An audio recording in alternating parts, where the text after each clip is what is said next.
Hey guys, so this is the virtual monkey space for April the 12th. We will have more people joining soon, hopefully, but we've just had our tech guru, Chris, helping us actually set things up so that any of this works. So thank you, Chris, so much, because we would not be able to do this without you. We have a few people that have said that they're going to join in today, but it's literally just going to be another get-together, talk about Chainmaille, and actually catch up. So yeah, look forward to talking to you. It's going to be fun watching me try and go between the Facebook page, the Zoom meeting, and the YouTube channel. Now we're streaming as well to answer comments on that too. So I'm just going to duck through to this YouTube channel and share the link on SteelWeb so that people can get to it. Because it should be up now. Hopefully. Yay, it's up. Okay.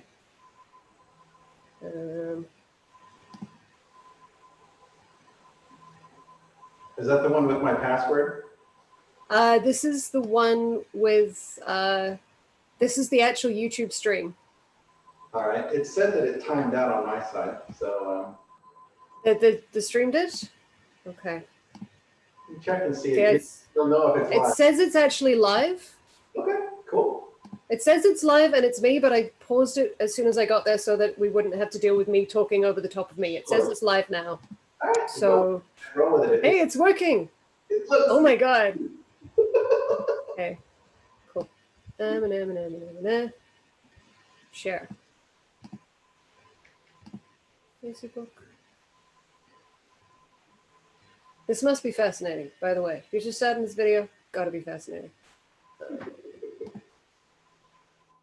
Page.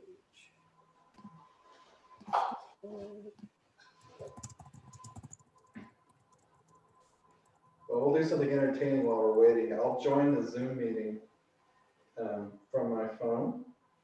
Okay. Oh, what are you going to show us? I'm just going to, yeah, I'll show you the broadcasting thing that we're doing, how that works. Sounds good. We got to sign out so I don't kill our stream. I'm going to sign in with my fingerprint. And then I'm still at a co-op. I wonder if I join the meeting as myself, if that'll work. Okay. Owen can't find the link to the meeting. It's in the comments of the virtual monkey space. So I'll send you a link, Owen. I'm hoping at some point there's going to be other people here that can actually talk about Chainmaille so that the only screen is not me trying to figure out how to communicate between multiple different people. But, you know, at this point, it's kind of a vain hope. Yes, I have a cough. No, I'm not dying.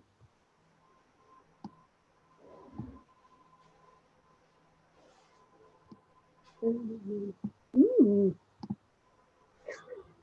Oh my God, there's two of me. Make it stop. So what Chris is currently showing you is the Imaginarium, which is the space in Tauranga that we usually hold our actual monkey get-togethers. They have a vast garden, a whole bunch of 3D printers, and a whole bunch of other. Oh my God, 3D printed robot spider. Can you make it go? Does it work or not? Chris.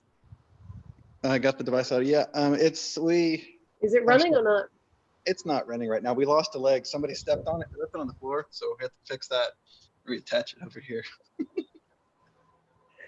So they have a whole bunch of robot spider monkeys at the Imaginarium, and they also have 3D printers if you want to go out there and make one. They have kits. You can just go out there and make yourself a 3D printed spider. And for some reason, nobody has been doing that, including us. We have a kit that's been sitting out there for way too long for us to make one, but it's finding the time to go out there when we actually go. Okay, we have someone in the waiting room. Chris? Hey, Chris. Yeah. Can you make me the host so I can let people into the meeting? I can. Let me go back over there. Awesome. Sweet, because we have a Grace that's sitting there waiting to join.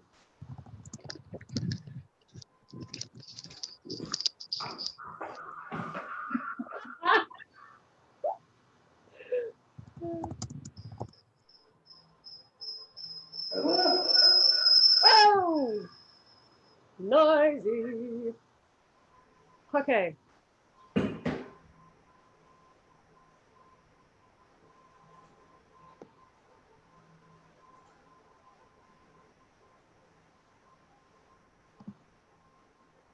You still there, Chris?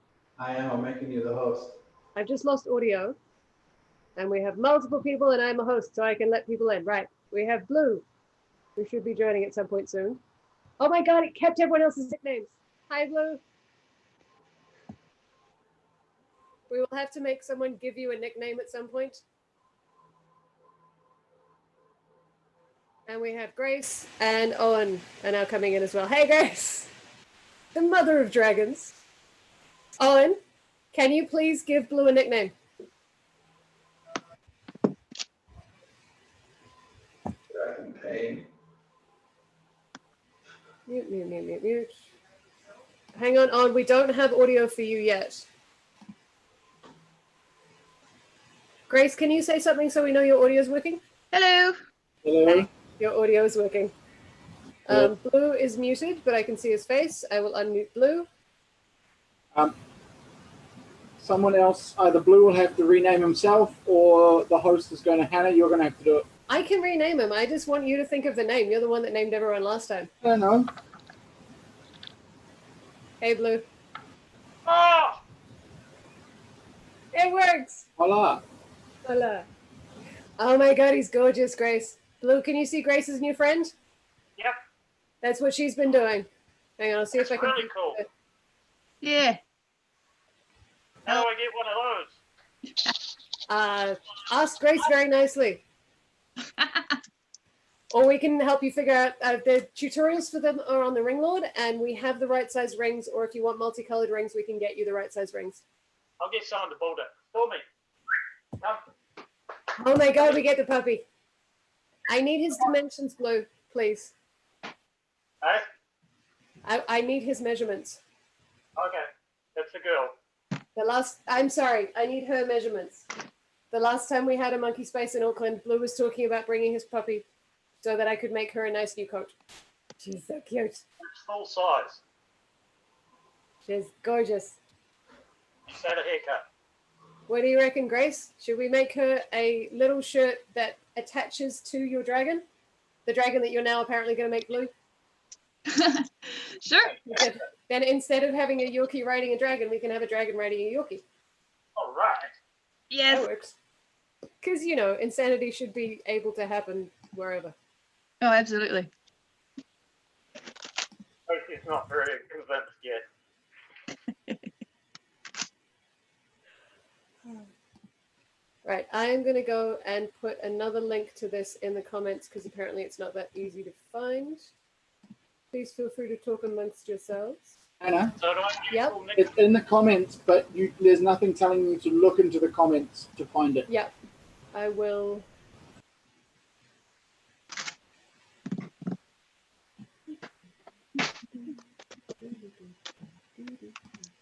I will fix that, sorry.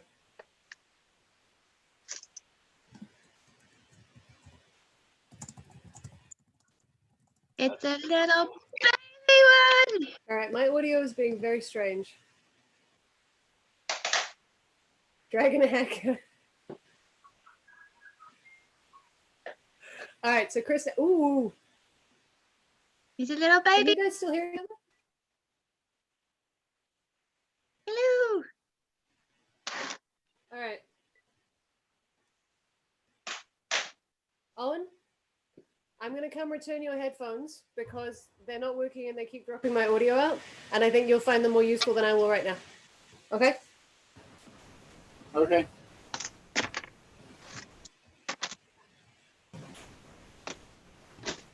You want to say hello to everyone? I don't want to say hello to everyone, but I can't hear them when I'm You can wave though. You can wave here. Oh my God, it's me from a different room of my house. Teleportation. It's not supposed to be. It's an alternate reality. Thank you very much. And now, blue, blue, blue, blue. Now I'm in a different place. Ooh, nice, Blue. That's about the size it is. It's pretty tiny. Have you ever heard of eye pins? No? Okay, give me a second and I will grab you one.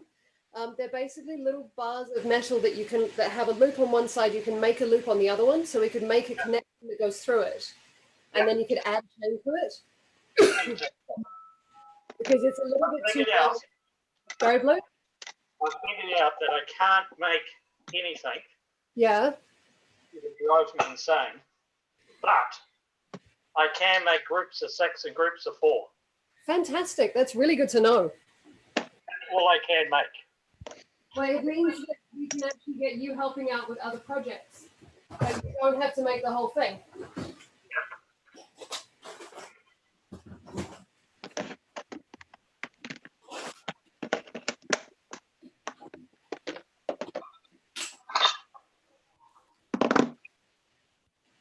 It's one of the things I was hoping to do with the group project, is that set things up so that people could make enough to contribute to a project, but not have to make the entire thing themselves.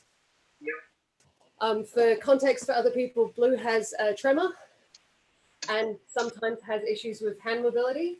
It was actually fantastic showing him how to make chainmail because I have the same issues. So I could turn around and be like, yes, it just makes it more annoying, but it doesn't make it impossible. It depends on how crazy you want to go. And it turns out he doesn't want to be as crazy as me. Aw. What's that? I mean, he's crazy and different, which is good. But, you know, understandably, he doesn't want to be as Recording and telling people stuff. Okay, that is an icon. Yep. So what I would suggest is we put that through the top pendant, Yep. and then pair of pliers you can get that have a rounded tip, and then you can make another loop on the other side, and then you can have chain that extends off either side. So it would probably be helpful to know what the width of the hole in the pendant is. Yep. Because we'll need to make it as strong as possible, but I think I have some stainless ones of these somewhere that Okay. we'll be able to use for that. Yep. One of the things that I've been thinking about doing for when we drop back to level 3, which is aiming to be in about 10 days as of yesterday or the day before. Fingers crossed, we'll see. But one of the things I'm thinking of doing is making a bunch of steel rings up out of the giant spool of steel wire I have in the shed that I can send out that we can then use to make the Geralt's cosplay. That sounds good. And the way that we can do it is people can make 6s or 4s, sorry, 7s or 5s. I should probably provide some context for that for people that don't know what the hell I'm talking about. Basically, European 4-in-1 is based around a weave that has 4 rings through every one ring, and 6-in-1 is a weave that has 6 rings through every one ring. So one of the ways that you can use to make it is by making up groups of 4 closed rings on one ring, which we refer to as groups of 5s. So groups of 5s or groups of 7s, which are the equivalent for 6-in-1, which is this weave. They've been made using that method. So that section has been added on to the train to make it, and then I'm going to be joining it together to make the rest of the lampshade. So the way that I'm thinking of doing it for the Geralt piece is to send out the steel rings to whoever wants to make 5s, and then they make them and send them back. Because they can be sterilized, so even if you're sick, you can still work with it, and then there's a way of making it safe for everyone else.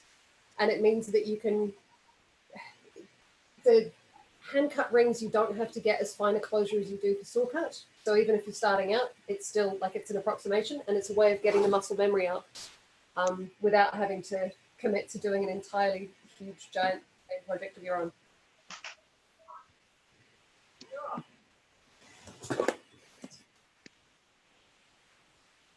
So what are you making in Team of 5s at the moment? I can't remember what size rings you have.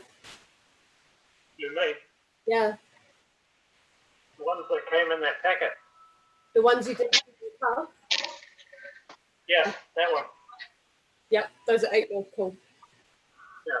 How hard do you find to move? Right? How hard do you find to move? Not easy. I can bend it with my hands if I have to. Cool. Because you do have a decent amount of hand strength. The concern I had for the project is Thomas, who's the one that we're making it for, he's going to be making the rest of the costume. He wants it in steel. That's fine. So it's going to be an interesting thing, his reaction to the difference in the material strength, because steel rings are not impossible. It's just you can do less of them in a row before your hands decide to kill you. Fair enough. Blue, pick it up. Blue? Oh, that's cool. That's fantastic. This is a piece Blue asked me for at the last Monkey Space in Auckland that I've been working on. It's all stainless steel rings, so it's nice and strong. They are saw cut and they are all hand filed because I'm that level of obsessive. But this is what I've been working on for the last little while, and it is insanely fun to play with. I'm thinking of doing it with these because I don't have any Japanese weaves in my tutorials yet. So what do you guys reckon? Should I do colored rings for the small rings, or a mix of colored and silver, or what? Coloured. Colored? Yeah.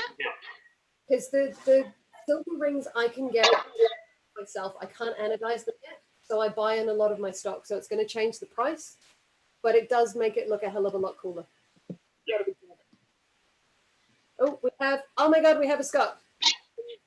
Grace, do you remember Scott? Yes. All the cool chainmail stuff. I might change the screens around so we can feature him because he has a hell of a lot of awesome chainmail. I will just admit him now.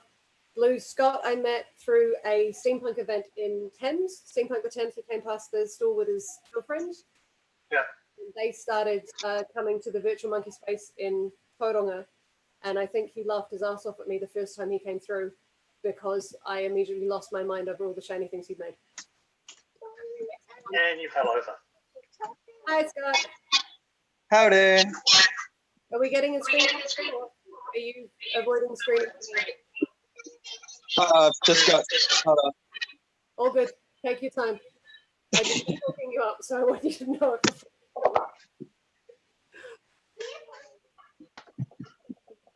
Hey, Owen. Have you or anyone else had any ideas for Blue's dragon name? Ooh, nice. Oh, yeah. That's all I can do. Yep. The point of chainmail in this context is to stop you going crazy. As long as it's working for that, it doesn't matter what you're making. I don't know. Anybody else got an idea? Dragon names for Blue. I can't remember what my dragon name was. I need to change It mine. wasn't Dragon Mama. Dragon Mama, that's right. How do I change it?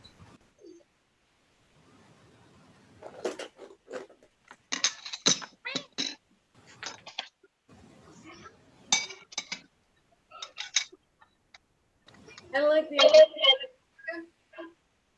but I'm not sure if it's the name that only I would be happy to have.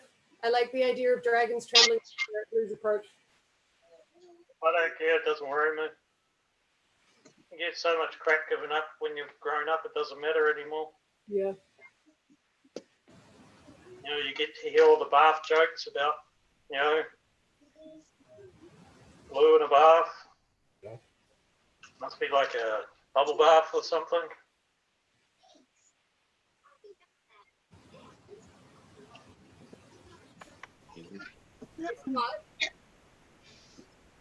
How are you going with this? Have a chat. Dragon Master. I like it. Go with Dragon Master. I don't think it matters what everyone's dragon names are. And if we have Scott, you're muted at the moment. Can I unmute you? I'm Dragon Master. Dragon Master. Dun dun dun. I was going to say, if we end up with like 20 people on this feed, we're going to get very, very confused as to whose dragon names are what. So I might make notes today just so we can remember for next time, because I couldn't remember what anyone's were from last time.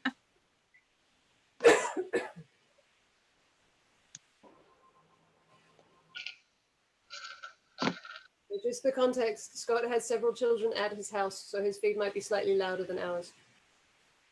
How many? Apparently small children are screaming. Okay. How many kids has he got?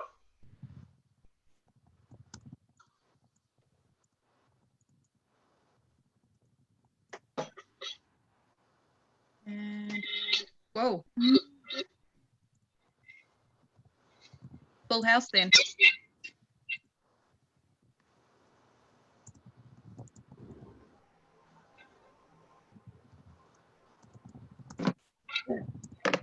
Isolation is hell. Out of Durban, as he was saying yesterday.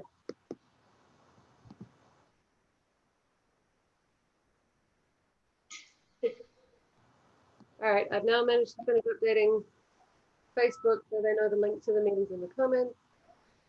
Because reasons. Hannah, your message didn't get sent, Thank you. so it was sent privately to me. Okay. How do they do that?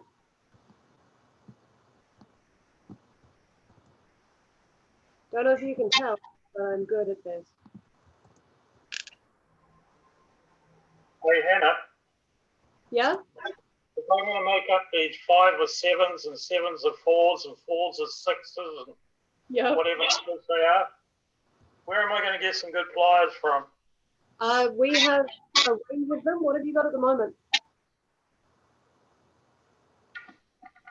Take it to your right. Ah, okay. Those aren't bad. I'll send you photos of the ones we have stock of. I'm a distributor for a place in America called Beadsmith, so we've got a range of quite a few nice ones. I can go through some of them with you and figure out which ones are going to be better for your hands. They've all got I just stole these ones from Tracy's toolbox. Yeah, I'm genuinely happy to start doing chainmail. She's not impressed. Because apparently she had a whole lot of them. Yeah, and they've I disappeared. don't know where they are.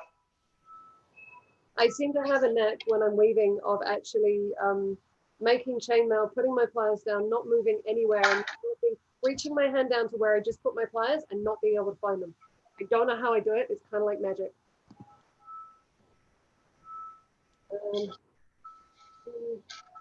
Right. So the live stream is still going. I have it paused, and I don't think anyone is saying anything. I'm not sure. The wire cutters that you've got, Anna, where did you get them from? Those we got from a place in Stratford, Stratford Engineering, but they're Knipex pliers. Knipex. Yeah. Most engineering companies will have them. Sorry, Owen? Most engineering companies should have them. Or Yeah. have access to them. They have The a very reason that I'm asking is I work for placemakers, so if you need them, you let me know. I will. I'll send you details of what they are, because If you give me the brand name, I can get them in for you. Knipex are generally pretty good, but those ones in particular are made to cut piano wire. No, Hannah. They can cut piano wire. That's how good they are. They can cut piano wire. Yeah, they're made for all sorts of wires, but they can cut piano wire. Thank you. The other thing is, if you can get hold of Knipex stuff, what about the Knipex pliers to make the big chunky ones? I was thinking that the ringlord in Canada used to modify pliers to make. Hang on. Sorry, I have a little bit too much chainmail next to me. Grace, would I be able to get you to bring up the YouTube live stream and let me know if anyone comments, because nobody has, but I don't want to miss it if they do. Yep. And I keep track of multiple streams. It's starting to hurt my brain. But these are the ringlord pliers that they used to make out of Knipex ones. So they started off bigger, but they cut them down because you want a nice short jaw for a chainmail, because it takes the tension out of your wrist and puts the work into the pliers. So even though they don't have spring back, they're actually really, really good for armoring. So they're probably close to what I'd suggest for you, Blue, but I don't have any of these here. I was planning on bringing some in from the ringlord, but I'm not going to be able to do that until after level 3. Yeah. The ringlord are now getting their own pliers made that are basically this shape, but I don't think they're getting it anymore. But I will find out. I may be able to order them in through work. Awesome, that'd be brilliant. Because I'd like to bring in decent cutters as well, because I know quite a lot of reenactors that are wanting to make their own shirts and stuff. And being able to direct them towards a cutter that would cut steel would be good. The first time I tried to start making a shirt, I think I went through about 6 cutters in the first year. I was cutting steel wire, and I didn't know what the hell I was doing, and they broke quite a lot. Yeah. But if you give me the supply, or not so, the supplier name or, actual name of the pliers, I can go from there. I'm going to make a note to do that now, and thank you, Blue. That would be really helpful. Because part of the issue of bringing stuff in from the ringlord is bringing it in large enough quantities that I can actually sell it on at a price that I'd be willing to pay for it if I was the one buying it. And yeah.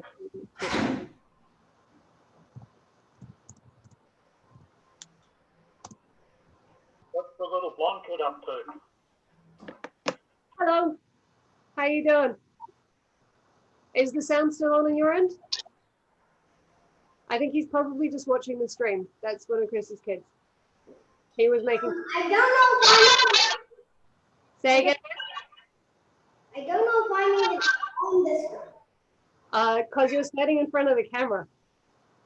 I know I'm sitting in front of the camera because I am sitting in front of the camera, but I can't see like the box that has my face on it. Really. We You're can see seeing- your face. We can see your face. You got to do something. Yeah, I know, but I can't see the square the rectangle or square that has my face. You can't see it. Can you see our faces? Yeah, I can't even see my face on the screen. So I don't Yes, even but know your how face I is got it. there. Well, don't stick your tongue out because we can see your face. Yeah, I know that. And we can see that red t-shirt you're wearing. Yeah, I know. No, that's blue. You got there. Oh, Ridiculous. maybe not similar. Wait. Scott, I'm trying to set. Well, I've been trying to send you through a comment on the stream, but it's confusing me, so I'm going to say it instead. If you want to send me photos of some of the stuff you've been working on, and I'll stick them up on Instagram for people to have a look at. Grace, have you posted your gorgeous little dragon baby anywhere with his little treasure? Yeah. I posted. Hey, Scott. Hi, Scott. Grace, where are the photos of your dragon baby?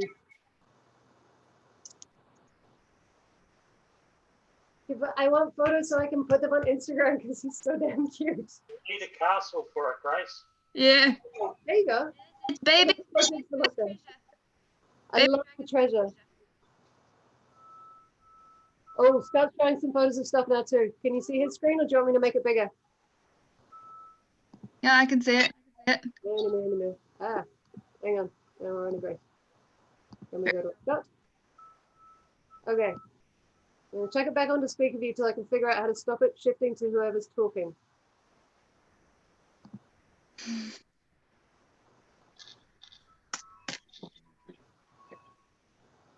Ooh. Spotlight video. Okay, Scott. I figured out how to spotlight your video. Do you want to talk us through some stuff? Oh yeah, that's cool. I'll the children are occupied with TV, so we're good. Nice. When did you start making chainmail? 10 or 11 years ago. It's been a while, huh? It's been a while. I was so impressed with all the stuff you bought first time you came to Monkey Space. And you found me. What is that weave called again? I think it's a full Persian with I don't know, Is it springs an on the outside. weave or is it just a variation you came up with? Just a variation. So it's It's full pretty cool. Persian. It's full Persian through the center, and then it's just links on the outside that have. Yeah, it's like a 2-in-1 that's adding tension. It's quite cool. It's not even adding tension. It's just Growing. it's just sort of makes it a bit more like a caterpillar than anything else. It looks like a spine to me. I keep wanting to build a creature off of it. All right, you good, buddy? Yeah. Back to your TV. Got the butterfly. Okay, please listen while you're showing people this stuff, Scott, because Grace makes awesome noises when she's seeing things she likes. Yeah, I did hear a sound of some description. But there's colored on the back as well. So Oh, wow. I haven't figured out how I'm going to attach it to anything, whether it be a brooch or a hairpin or something. I'll figure something out at some point. How big is it, babe, in regards to your hands? Because it might make a nice like focal point for a pendant if you can punch a hole in 2 of the scales. You could build a chain off of it and actually hang it. Yeah, so these are the large scales for the Yeah. Yeah, so you got the large scales on the outside, the smaller ones in the middle, and you get a decent idea of big the size is. It would be extremely chunky, but a smaller version of that might be very cool as a pendant. That's completely different direction we were planning on taking it, but Got the old cubes of round things, which I think is just Japanese. It's 8 and 2, isn't it? What are they? You triple the corners, but the general weave in there is 8 and 2, yeah? Yeah, Yeah. 8 and 2 with just the triples on the corners, just to try and hold them out there a little bit more. Yeah. Similar, same thing with this one.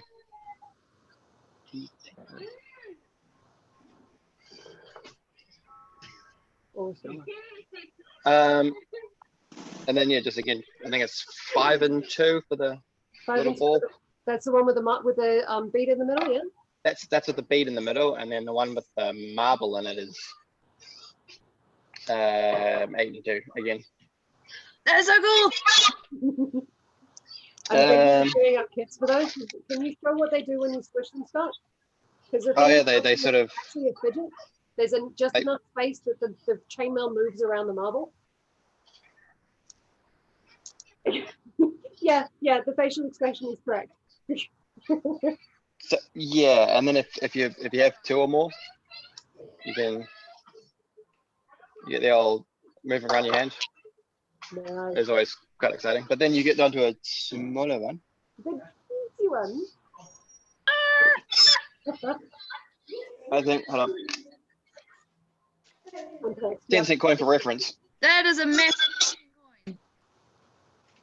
It's yeah. Yeah, that's 10 cents coin to that. That's gorgeous. It's tiny. Oh, teensy. It was a nightmare. Yeah. I haven't made another one since. I can't imagine why. That was dark for a second. If I colored it right, it'd be like I don't know, it's a ladybird, it's a buzzy bee, it's It's a bee shape. a bug. Lady bee. Yeah. Yeah, I like it. And that's just you didn't make another one of the tiny things, but you made something that was almost as small as and insane. there's the Nice. Oh wow. flowers. But yeah, I've got a 4-in-1 version with the square wire. Yeah? Yeah, that's stainless. I love the square wire in the Persian. It does give it it's the bracelet I sort of wear with Nice. going out of bits and pieces.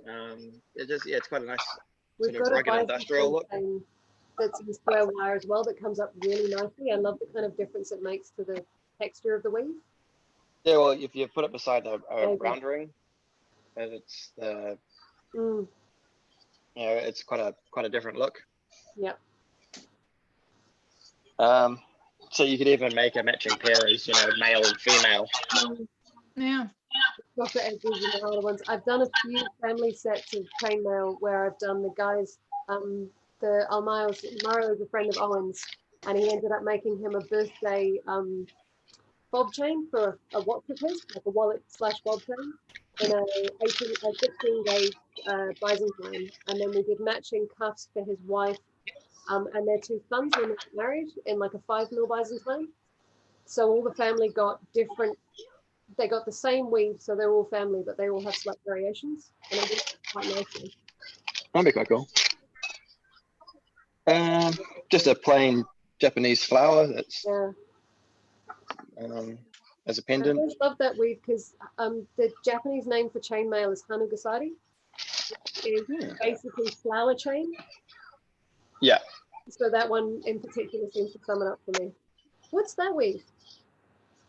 Haven't played with that one yet. That one is a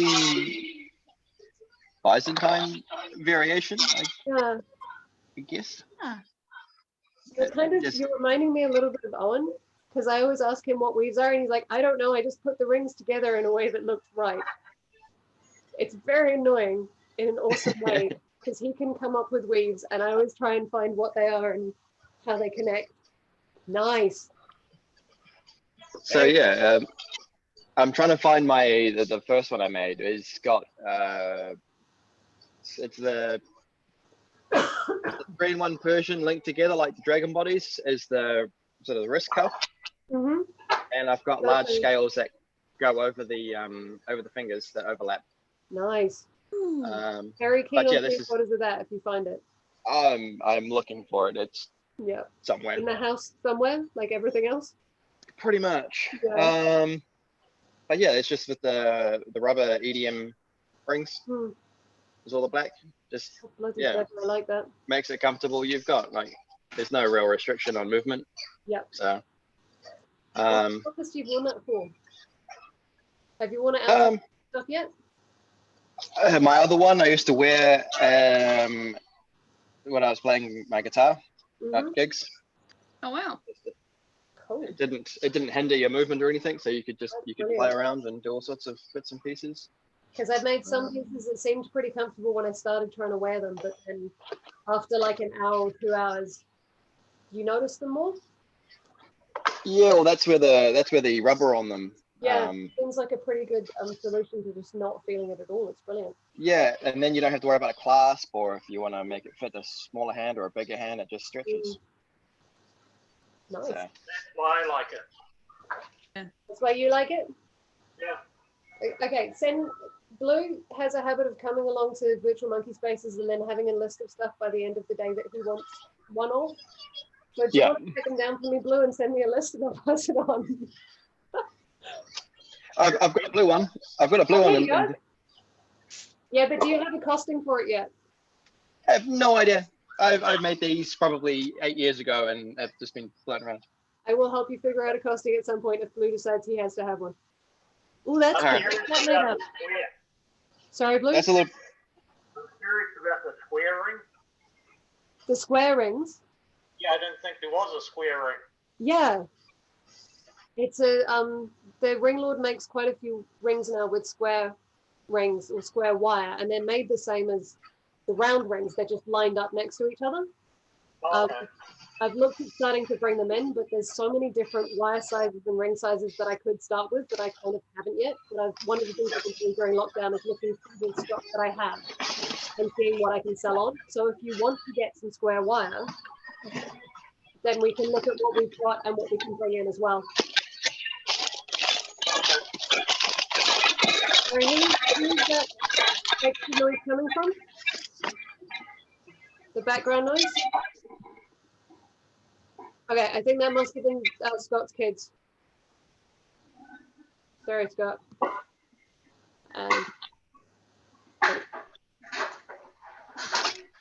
Scott, David?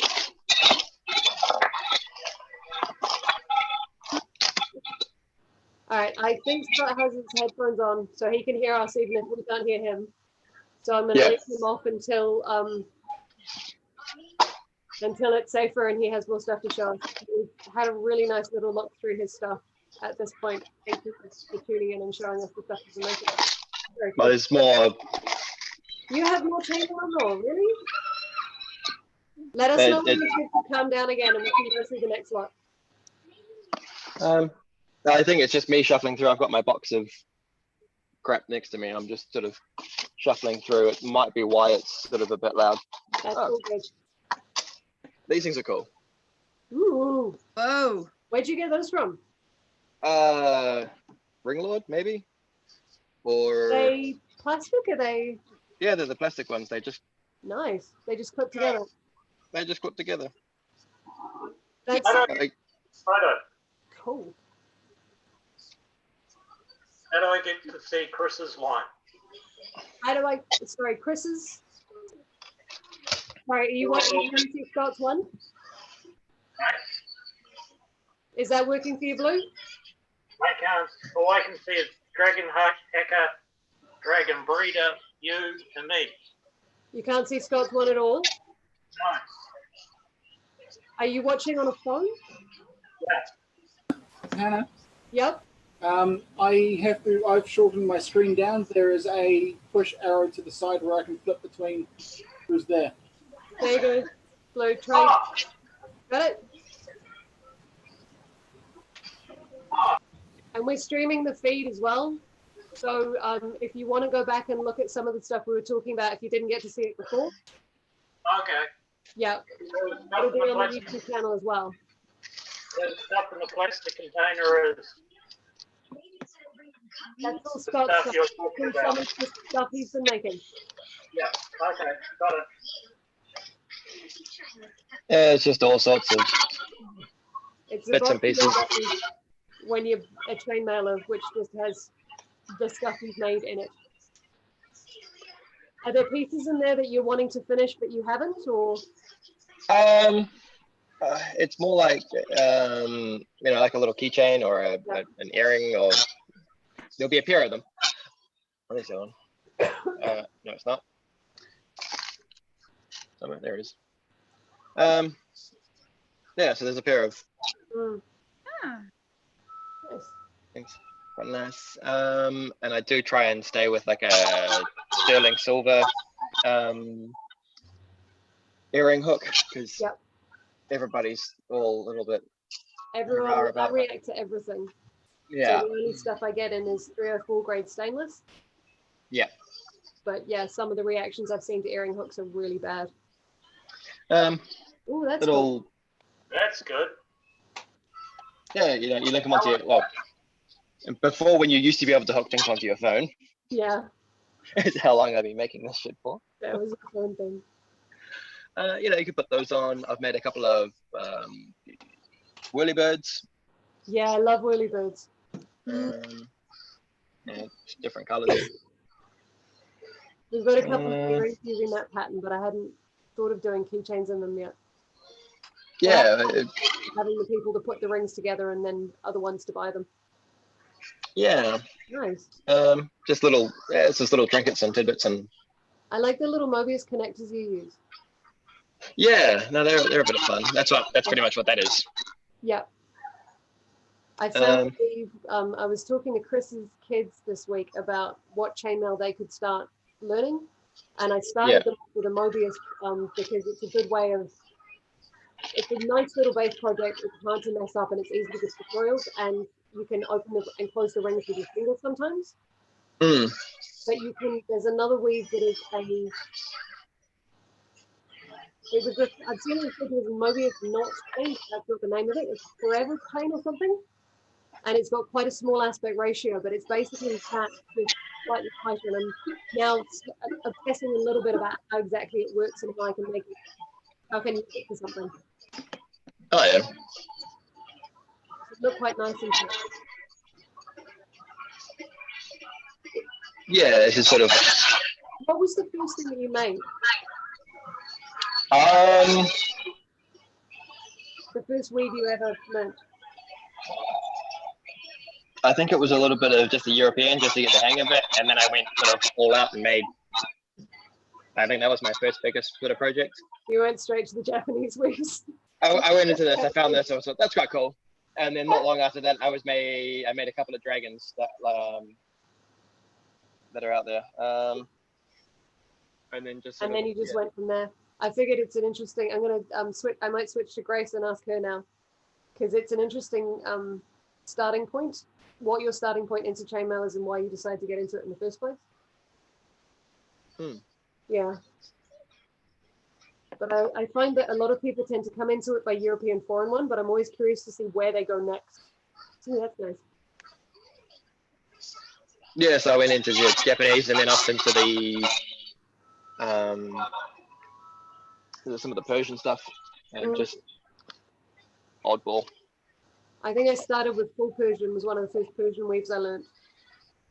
They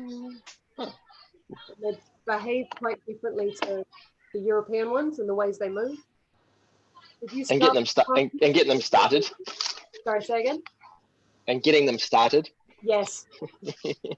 I still have to set up the half Persian 4-in-1. I have to set up open and close rings for about 4 or 5 steps, and then put them in, close them as best I can, and then go back through and fix it. Otherwise I lose the bloody shape. It took me ages to get through that. Ooh, that's cool. Damn. Is that another one that you just invented, or did you find it Hold on, buddy.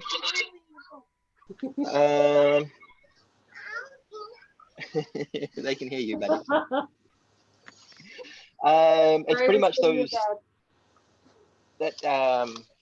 hacky sacks I was making out of stainless. Yep.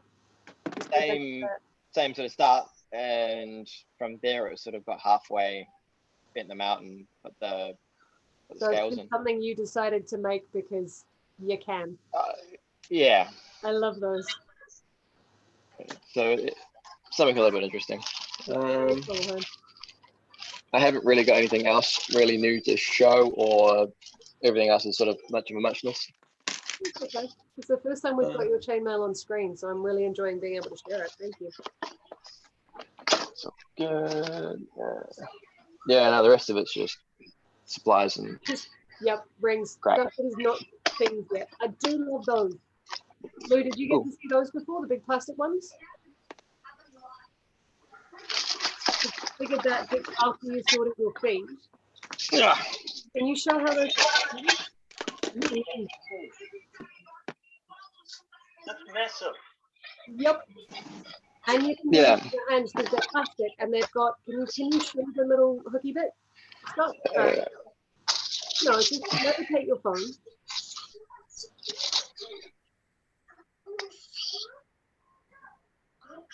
Well, they could even use those.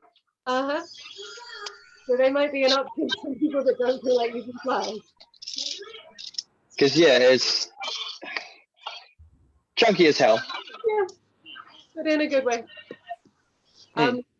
Scott, I might get you to move your phone slightly. Your kid is in the background. Thank you. Yeah, no, it's been a mission with him this morning. We got in the shower, and that's about as far as we got.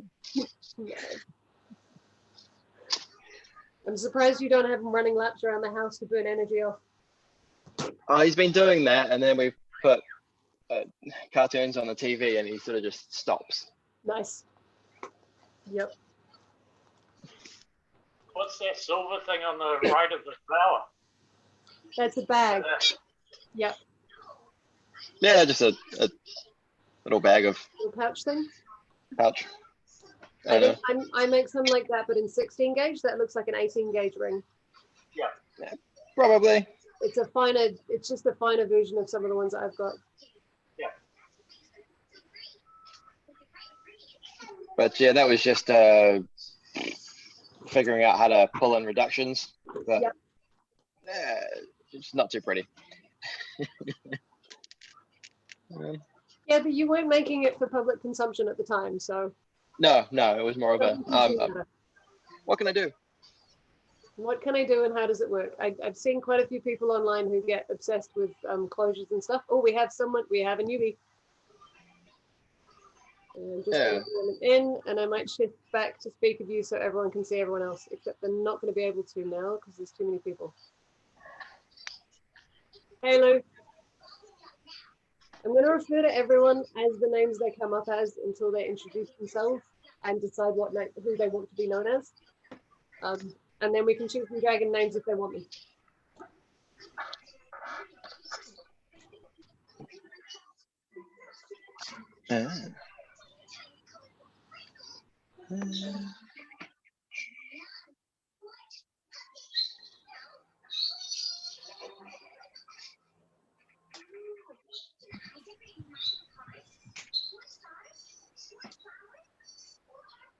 Okay, Scott, I might mute you now. Yeah, that's fine. That's fine. I identified correctly which screen the kids are coming from. Hey, Grace. Yes. Hang on, sorry. Do you want it? Should I keep your screen and you can show off your dragon now that I've figured out how to do it? Okay. Spotlight video. You are the star. So here we go. The latest dragon born in captivity during lockdown.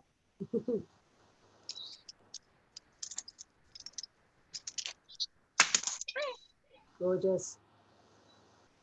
Yeah, I particularly love the detail. The gold on his under his. Your speaker's being a little bit strange, love. Zoop. Can you say that again? The gold under his chin and the detail on his head? Yeah, I really. Yeah, the detail. On his face.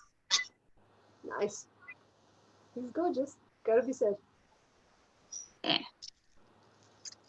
And then I just so starting off with like the really big scales, Mm, really big scales, and then gradually going to the medium scales, going to the small scales, nice. and then a nice long tail. So yes, he's one. Yeah, he is the big The big granddaddy. that I have. What did you want to make differently with him than what you did with the other dragons you've made? Sorry? Because you've got an entire family of dragons. So You decided you wanted to do differently with him because he's longer than the rest of them, yeah, and you didn't do the scale progression with him, with the other one. Sorry. yeah.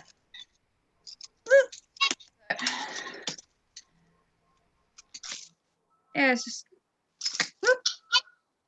something different, and also running low on so just making do. Making do with the colors you've got. So it's like, okay, the big ones and just work our way down. But yeah. Okay. I want to stream with you at some point this week so we can sort out the speaker issues you're having. Okay. Because every time you talk, I can hear you when you start, and then it kind of fades off for some reason and goes a little bit staticky, and I'm not sure why. Okay.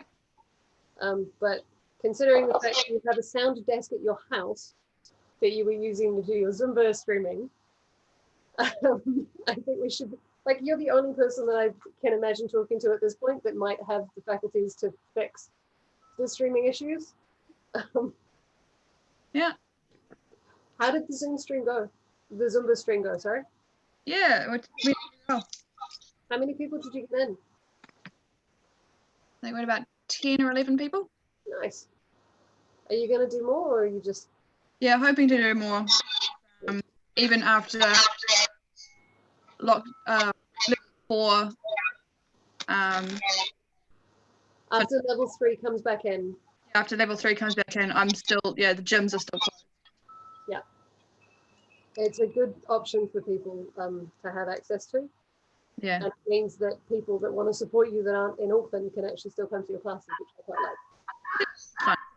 I am looking at potentially trying to join in for some of one of them, but it's going to depend on whether or not I can stand up. Fair enough. You're welcome to, sit and watch and eat chocolate and whatever as well. That's totally. It seems to be there's something quite luxurious in sitting there and watching someone else do an extremely hard workout while you do absolutely nothing.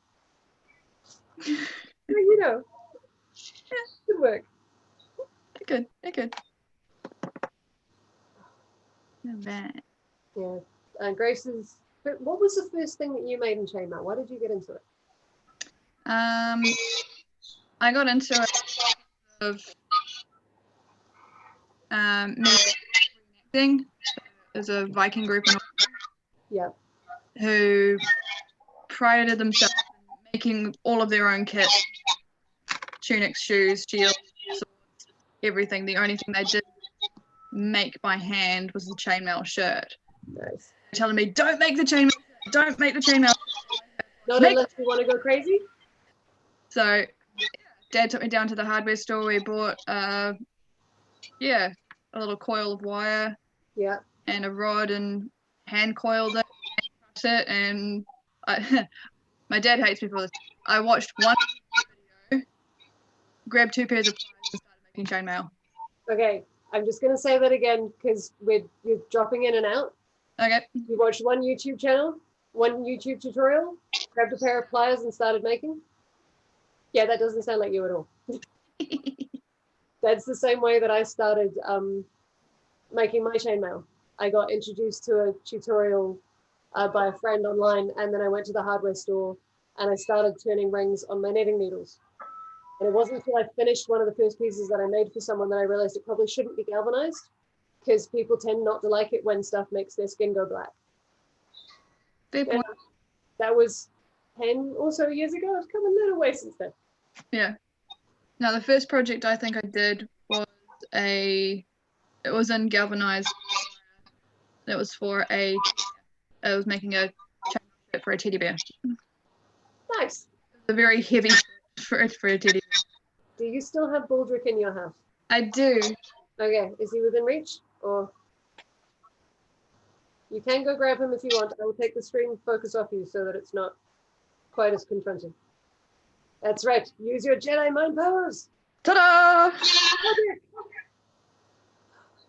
Baldric was an idea that I had about making chainmail covered bears to sell through steel web, but the amount of time that it ended up taking Grace to make it means that it's not going to be feasible to pay her for it. So I'm now encouraging her to make up a tutorial so we can sell the bears and like help people go step by step through making their own chainmail shirts for bears. Because everyone should be able to have a Baldric. Nice. Yeah, it's all good fun. So yeah, this one being an aluminium, a lot lighter and a little more cuddlier. Yes, squishier, cuddlier, and how did you cut the rings you started making from the hardware store? Just hand cutters. Yeah. Do you have any fun episodes with it exploding like I did, or am I slightly more gung ho than some? I never had exploding. It was just more, yeah, getting the, because I could only cut one, maybe 2 rings at a time. Yeah, it's too hard on your hands to do more. Yeah, and I had to press it against my thigh. Yep. And Did you end up with a bruise? yeah, they were. Yep, been there. I used to brace mine kind of in the punch position up against my thigh and just do that multiple times. So Yep. I suppose if you punch yourself in the leg, trying to remember how many rings there are in a normal sized halberd, several thousand times. So I suppose it's reasonable you get a bruise. I guess. Yeah. You know. All right, I'm going to switch back to speak with you. Thank you for that, Grace. Yeah, you're welcome. Ooh, Scott has a fun close up. He's making dragon scale. Ooh. Yeah, and switching the screens.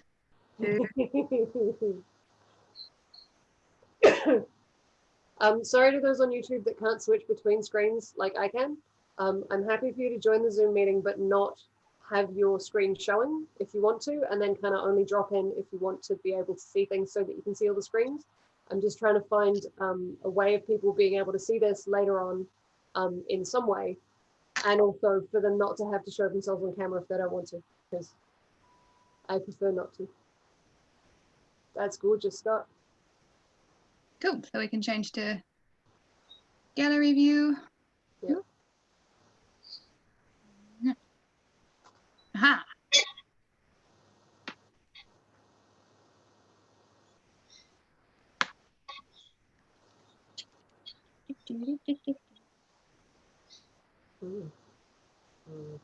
Very nice. Just having to rethink my method of starting dragon scale, because I'm trying to the micro tie that I did. I really wish I could remember where it was so I could show it off. I think it's in similar ring sizes to one Scott's currently working on, but I've made Owen a tie, and love taking it to markets and showing how it moves, because the dragon scale weave in that size is quite satisfying.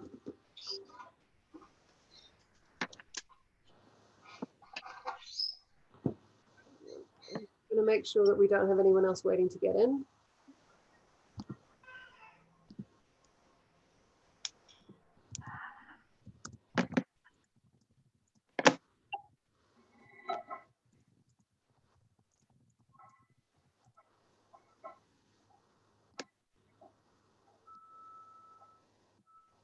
I don't think anyone is commenting on the live stream, but this is something that I'm planning on setting up as a repetitive event, so that if people want to get together and actually talk about chainmail without being streamed, it's an option.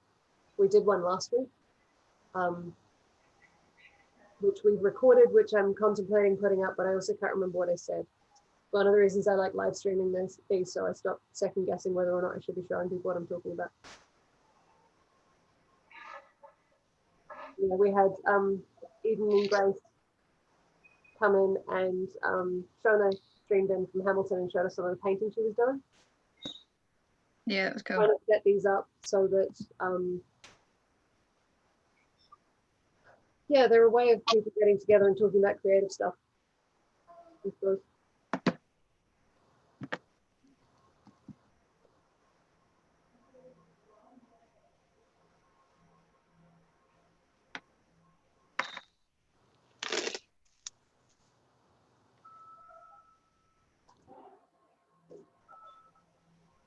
Sorry for the silence. I'm trying to figure out who else is trying to get in and how they can. Ooh, show. Yeah, this is one I done. Grace, I think we're going to need you to fix your mic before you start trying to talk about stuff again, because you keep cutting in and out and I can't follow what you're saying. Okay. Sorry, love. Owen said that it might be the gain on the mic. So I have no idea. have a raised hand. Okay. Should I feature you, Owen? I know, I was just trying to test it all out. No, just I was just going to mention, I popped it up when you mentioned about the Holbrook stuff, how many rings are in there. How many rings are in what? Sorry? Holbrook. The Halbert. Oh, got it. Yeah, okay, cool. Sorry, I'm getting I popped it up so I could go ahead and intercede to see what would happen. I thought I'd try the polite way. It was a good thought. Are you looking at 25 to 30,000? We're trying to figure out last time how to actually kind of navigate the meeting so that everyone can talk if they want to, but nobody has to. And so we know when someone has a question and we're not constantly cutting over each other. So we were talking about setting it up so if you had something to say, you had a question to ask, you raised your hand. But I'm trying to run the meeting and watch multiple different feeds at the same time, so I'm not actually managing it. Grace, we've got a suggestion from Scott that says if you turn your speakers down, your mic might stop playing up. Yeah, I've just turned them down a bit, so does that help at all? It does, it does. I will now feature you. Please start talking about your speaker. Owen, do you still want to talk about a medieval halberd, or are you good? No, I was just going to say it's about 25, 30,000 rings. It was a good test. And Grace, you are a go. Woo! So we have another dragon. This is one I made a while ago. That's the GSG?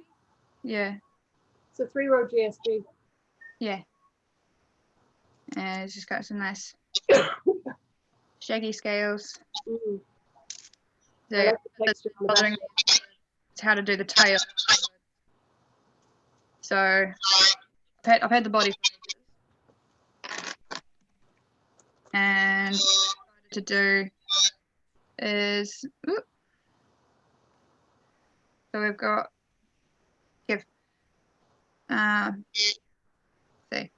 if I do it, there it is. So you got full Persian.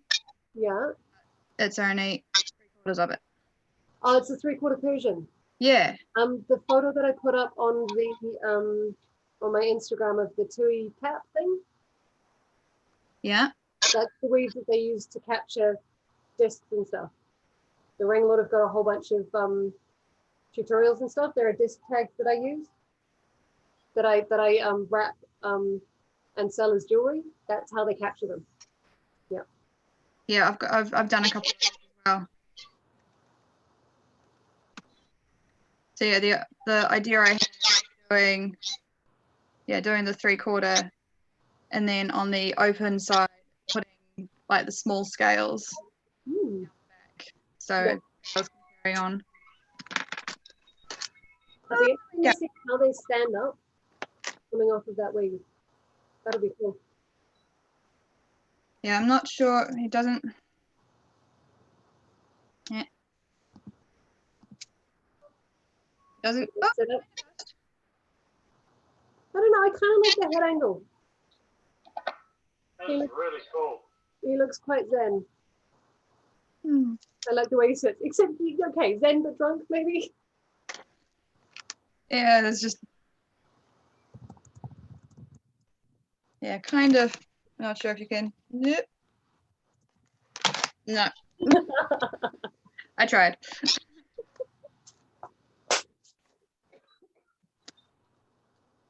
Meh. Yeah, I think we might need to stop with the dragon naming people because I'm trying to send private messages through the Zoom chat and I can't tell who it's who. All right, very good.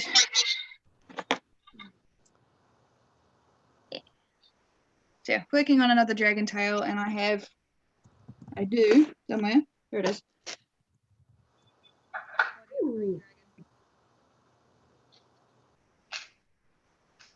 Can you put that on the table and shoot it?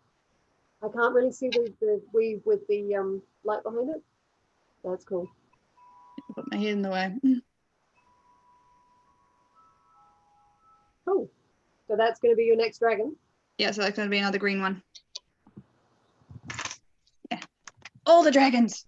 All of the many dragons. Yes. How have you the dragons? Awesome. Thank you, Grace. Yeah.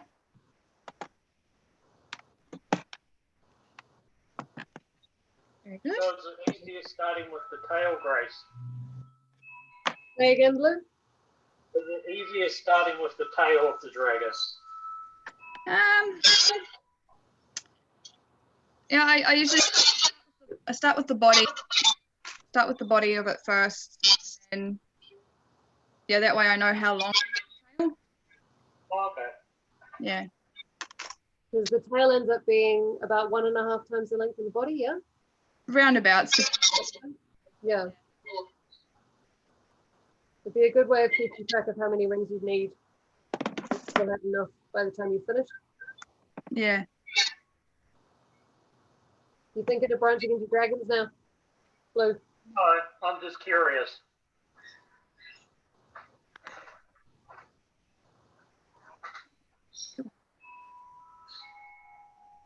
I can check up the link to the Ring Lord's Dragon tutorial in the comments for this if people want it. Just let me know. But it's pretty easily findable on their website. And you can get the PDF from wherever you are, so you may already have the rings you need to actually make it. One of the challenges that I've been trying to figure out is how to get people the rings to make new weaves. I've been wanting to put up information on new weaves for people to try, but it's very hard to know what ring stock they actually have in the house. And some of them are more particular when it comes to aspect ratio than others.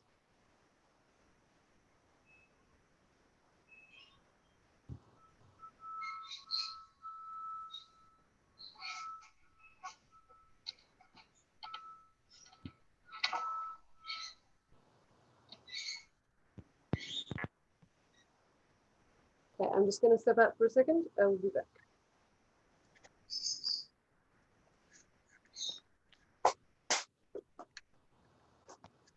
Take the Chainmaille over in my place.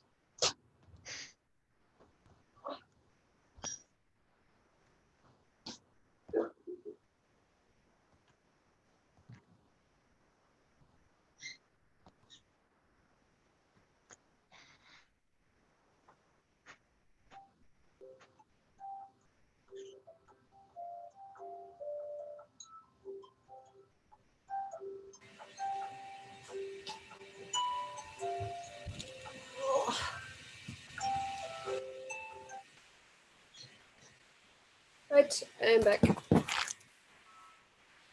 don't know if you guys are going to be able to see that, but that is a weave called Borealis, the biggest piece I've made of it so far. I was planning on making it into a lampshade, but now I'm torn between lampshade and shirt. The lampshade was for the North Shore Home and Garden Show, which was supposed to be this month, I think, but they've now shifted it till November. It was supposed to be November, yeah. It's now November. Yep, it's now in November at this point. So I was trying to work on a couple of lampshades and ideas that I've had in my head for a while, but I haven't actually been able to make. But now that the time frame for that has been pushed back, I'm I'm now getting new ideas of what to do with the weave. Because the chances of me getting the whole thing finished even by November is quite small with the other stuff I'm still working on.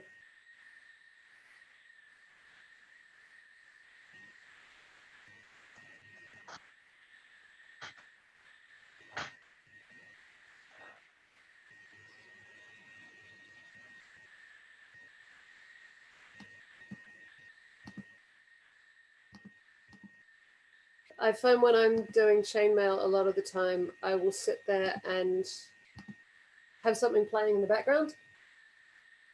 What's your watching material been this week? What's your favorite thing that you've been watching? Anyone? Doctor Who. Always. Good choice. Grace?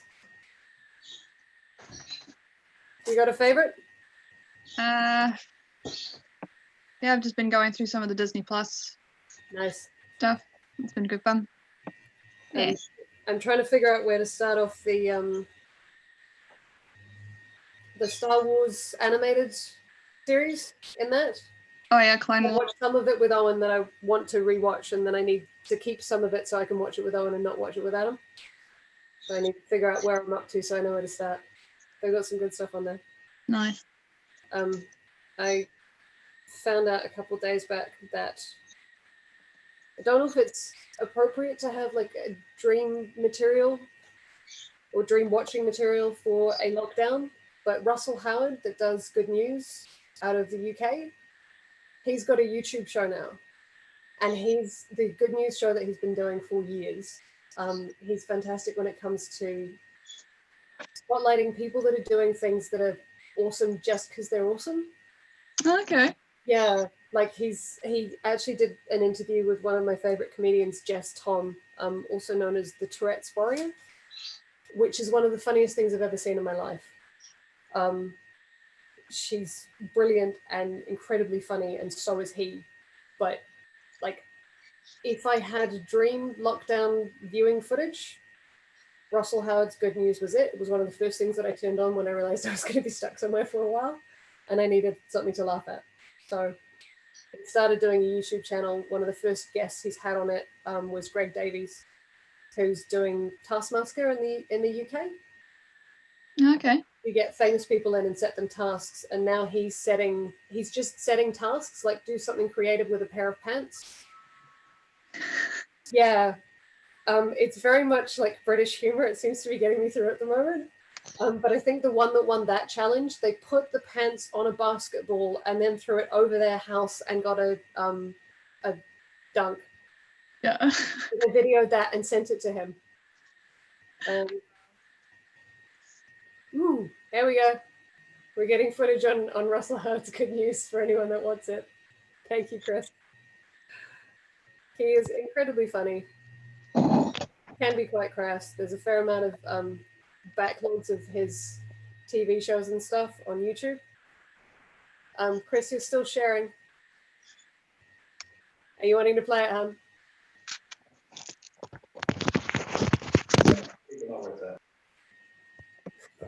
There you go. Yeah. Yep. This guy, yeah. That guy.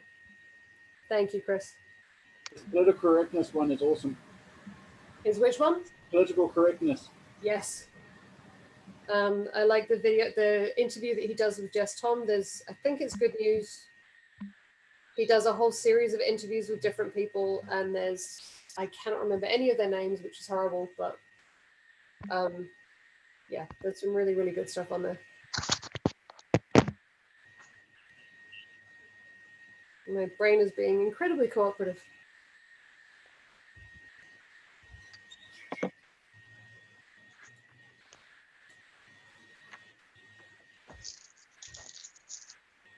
Are you trying to share the link, Chris?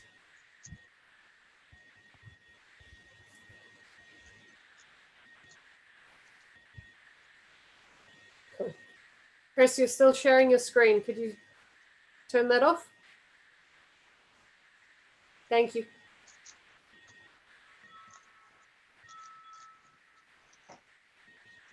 It's quite cool because I've got my phone beside me with the YouTube stream. Just as well. So it's like YouTube inside YouTube. It's like too much. Oh my God, so much technology. I'm editing sword manuscript, painting videos. We usually run a longsword group here. And for some reason we can't. But Owen has been recording stuff to use as resource material so people can train at home. So we've had a fun weekend for figuring out technology and found editing equipment and all that kind of stuff. Okay, this is why I don't usually sit in this position when I'm doing chainmail. I keep dropping it off my lap. Unfortunately, the weaves, when they get this big, they're heavy enough to be they're heavy enough to have weight to want to fall off your lap. And they're smooth enough that they can as well. So I've just dropped this piece about 6 times.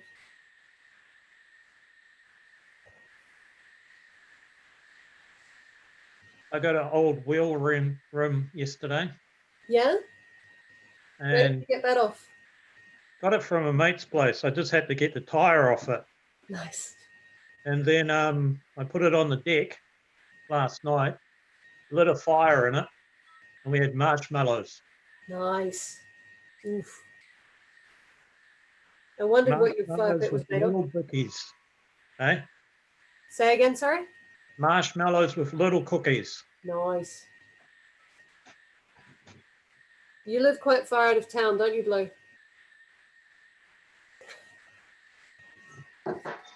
I live probably 5 minutes drive into Papakura City. The photos you've been sending me seem a lot more remote. Yeah. I live on Lifestyle Block. Nice. I've been getting sent photos of fences and things that Blue's been building.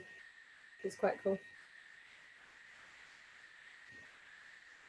I have 25 more rings of firewood to split up. Only 25? Only 25 in that pile. Another 25 in another pile. What sort of wood? No idea. We got it free from a friend of ours.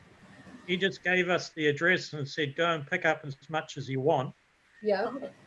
So we picked up 2 trailer loads. Each trailer had 3 cubic meters in it. Yeah. Nice. It's a bit of wood. We priced it out with the hireage of the trailer and the petrol to go and get it. Yeah. It worked out $30 a trailer load. Damn, that's good, guy. That's really good. Gonna have a lot of fires with that. The best thing about it is it's seasoned wood, so it's been out in this outside seasoning for at least 2 years. Wow. So it's as dry as a bone. Yeah. And it splits really easily, and it smells divine. Awesome. I love that wood smell. Owen's been processing.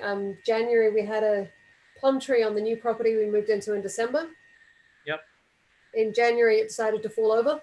It's about 11 meters-ish, Owen? Yep. 10 to 15, yeah. 10 to 15. Chunky. But it managed to fall so that it didn't hit anything else in the garden. And Owen's been spending a lot of his time since parting it up and bringing it up so that we can use the small bits for firewood. But he's planning on turning some of the larger pieces into wood turning pieces or trying to figure out something to do with them. That would be magnificent. Yeah. And it's also, plum wood is really good for smoking as well. So Yeah. we're looking at parting it off and actually sharing it with smokers because Owen's business is in making spices and stuff. So when you say smokers, are you saying that you're wanting to put it into a pipe and smoke it? No, wood smoking, no, fruit smoking. Close. You're just going to put it into a pipe, smoke the meat, and then eat the meat that you smoked. Yeah. Fair enough. Well, we've probably got, I don't know how many kilos. It's a lot. We have the trees with some of it's kind of at various staging points on its way up the garden at the moment. The fun bit is we have about 15 seedlings growing through the grass. Well, that's good. Yeah. From the roots, I think. So we're going to look into how to actually shift the seedlings without damaging them and see if we can share some plum trees with people. That would be good. Yeah. Owen, do you know of anyone that makes up wooden pipes? You mean like smoking pipes? Yeah, but not to smoke. Not to smoke. I know some woodworkers that could possibly do it. Okay. Are you asking? Something similar to what they used, the hobbits used in Lord of the Rings. Oh, the really long ones? You just don't want it working? Those are brassications. I think they're not made out of wood normally. They're clay and quite long. If you're looking for it as a prop and not as something to use to actually smoke, you could probably make one out of wood, yeah? Yeah. If you're not wanting it to be functional. I don't know. I don't know if I'd ever want to smoke out of it or not, but... I was thinking Harry might be a good one because he does all the hand tools and might find it an interesting project. He might actually. He would probably really enjoy it. Okay, sorry, I just found some comments.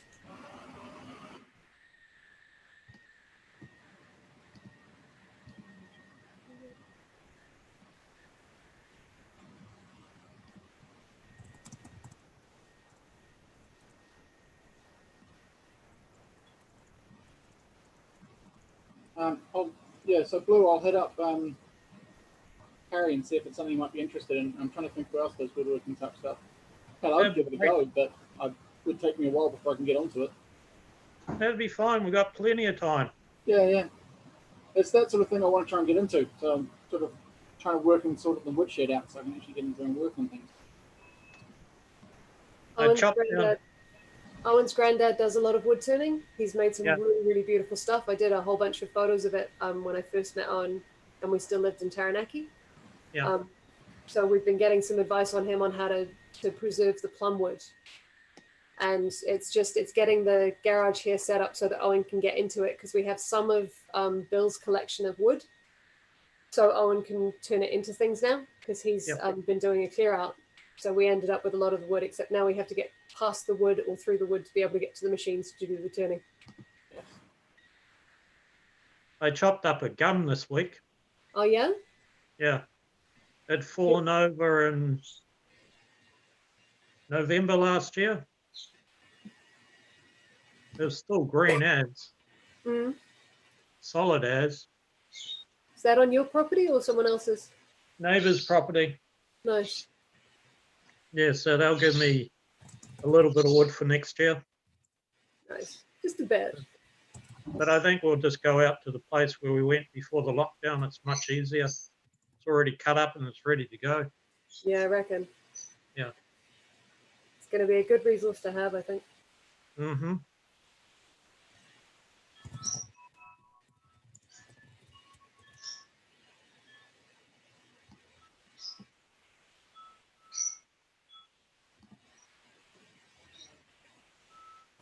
I'm thinking on turning part of the trunk because I've got a trunk that's about 60 centimeters diameter. Yep. Or more. I'm thinking of cutting that into rings and polishing them up, putting them up because you've got this beautiful whiter wood and then the dark red wood in the middle. Turn them into tabletops. That'll be fantastic. Like resin top of them, seal it so the bark's still there. Yeah. And just basically have a small coffee table. That would be fantastic. On the trunk that we have, we might get kind of 10. Maybe. Because we have to figure out a way to get it up the hill. Yeah.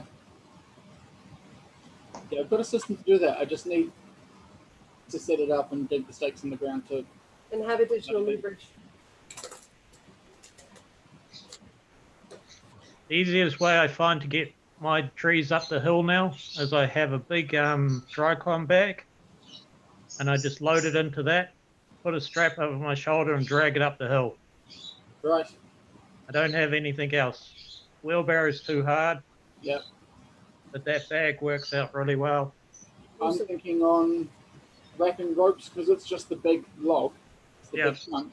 Putting ropes staked into the ground at the top of the hill, run them down and under the log basically, on And one winch it side, up. when it's in horizontal, wrap it over the top, pull the ropes up, and use that to try and roll the trunk up. Yeah. Have you got a big strap down like they use on trucks? No, not really big ones. We've got smaller ones, but we have some. They Have you might got have a big anyone? white one somewhere. Have you got anyone that's a fencer for fencing, like fencing, wire fencing? Not that we know of yet. Hey, Not that I know of yet. Chris, do you know of anyone?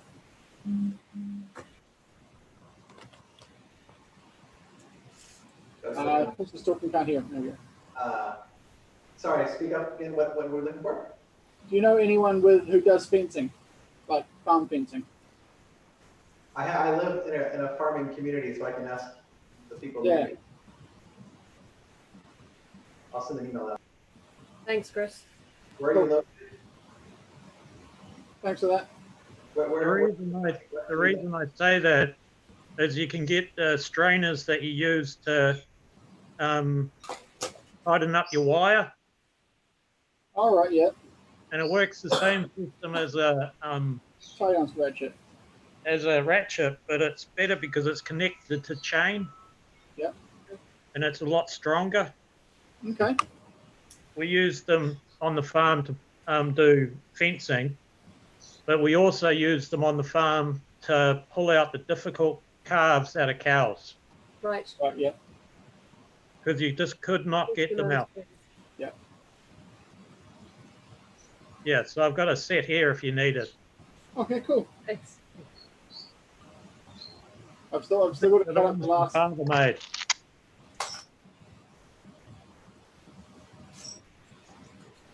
I've still got to cut up the last bit of the branch. There's a massive branch I've got to try and cut up without breaking me. What size chainsaw have you got, Owen? 40 centimeter. I need one of those. Might have 10, $130.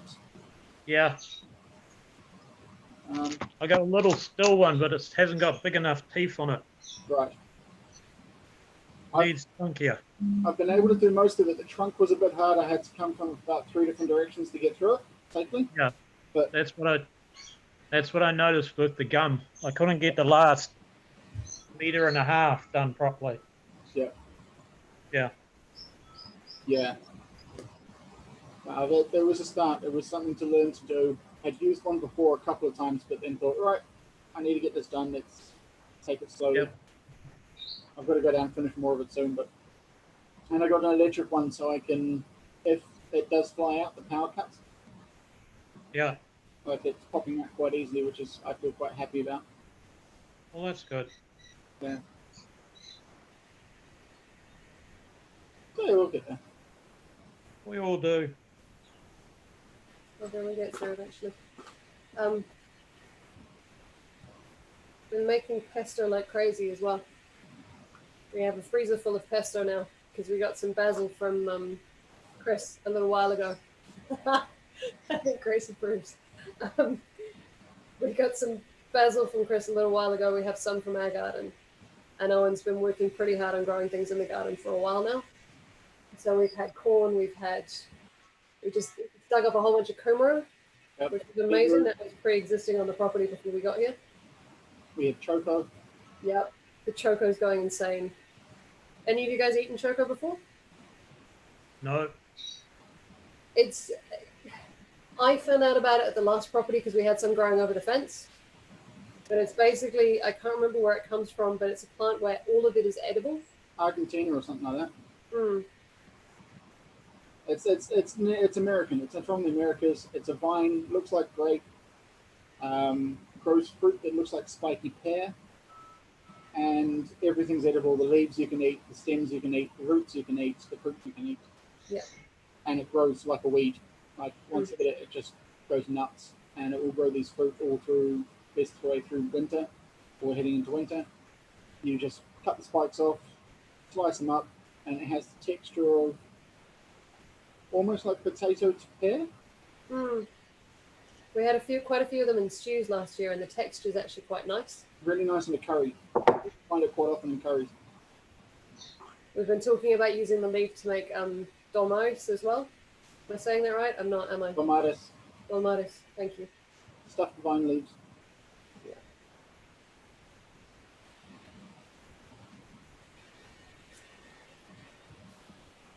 So yes, we got that pumpkin. Great. We're going to make a map of the property at some point to keep track of all the stuff that was here when we got here and all the stuff that we're gonna put in. So the next tenant actually has an idea of what's in the gardens, because the only reason we know what some of the trees are is because Owen ran into the landlord while she was here at one point.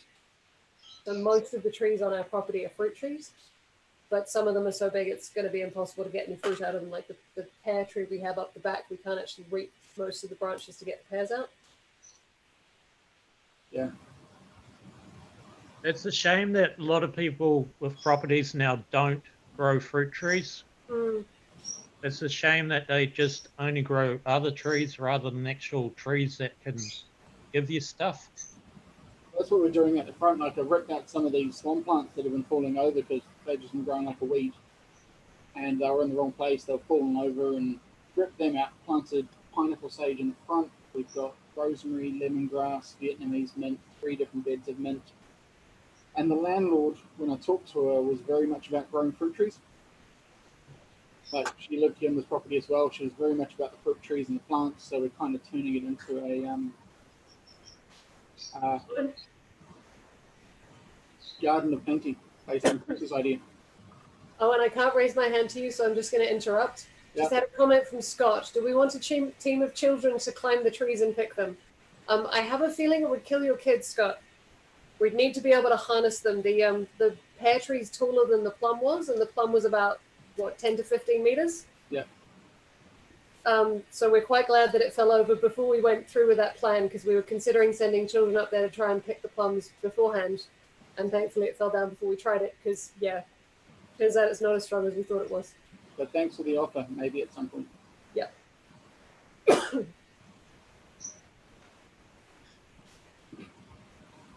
Yeah. No, I'm pretty sure they'll be good at climbing. Yeah. Sorry, Chris. Scott's last message. It's all right. I'm extremely thrilled to have your children try and climb a pear tree. They can climb any of the trees on our property once the lockdown's finished. I just want to harness them in case the trees fall over. Not your trees, not your children. I don't have faith in. One of our trees is already gone. But we've been trying to make produce with the excess produce from the trees. Owen's had a plan for a few years now that we've been trying to work on, that Chris has been helping with, where we pick up the extra produce that people have with fruit trees, and then we turn them into jams and relishes and preserves and that kind of thing, because we have access to people that make that kind of thing and have food licenses, and we have a food truck to use to prep ourselves. And then it's a way of preserving the produce when there's too much of it for people, when there's not quite enough. So we got given a whole bunch of strawberries. December, was it on? Yeah, it was December. Yep. Some of it was the last property, some of it was this property. We've got a friend that I met through doing Chainmaille that is part of the League of Frontiersmen. Actually, no, sorry, she's not part of it, she runs it. But they work on a farm out in Katikati, and they have a contract with some of the big produce suppliers. So if they have seconds, instead of, they have seconds they can't sell to people, they get it for the cattle. And they got some strawberries that were not nice enough to sell, but too nice to give to the cows, and they gave them to us. So we've got a whole bunch of strawberry jam downstairs that we made out of that. But we got hit with 18 banana boxes full of strawberries at once. So we ended up giving a fair amount of them away. At this point, before lockdown, people were still allowed to make contact with each other. The thought of it is vaguely horrifying now. But we had a friend that went away with 2 banana boxes, and another went away with about 8, I think, for her family and various other families they knew. And there's some in Chris's freezer, and there's a whole bunch we made out of a jam out of. So it was a little bit more than we had the resources to manage at the time. But sorry, Chris? No longer any in the freezer. We have No longer any in the freezer? Awesome. That is exactly what was needed to be done with them. So yeah. we mentioned the fact that we were trying to do it to Belle at one of the previous monkey spaces we'd had that she'd come along to. And then when her mum ended up getting all of the strawberries in, she gave us a call, which was awesome.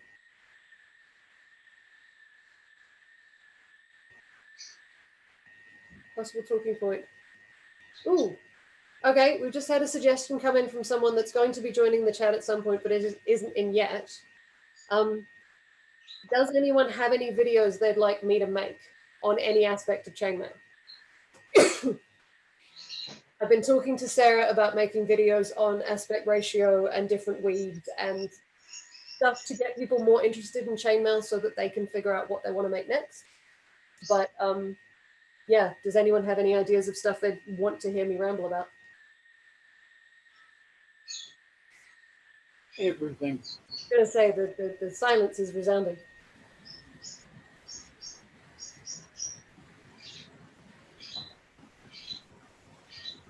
Hannah? Yeah? I would like you to talk about International 4-in-1 at some point. Yeah? How it lays and how it fits together. Okay.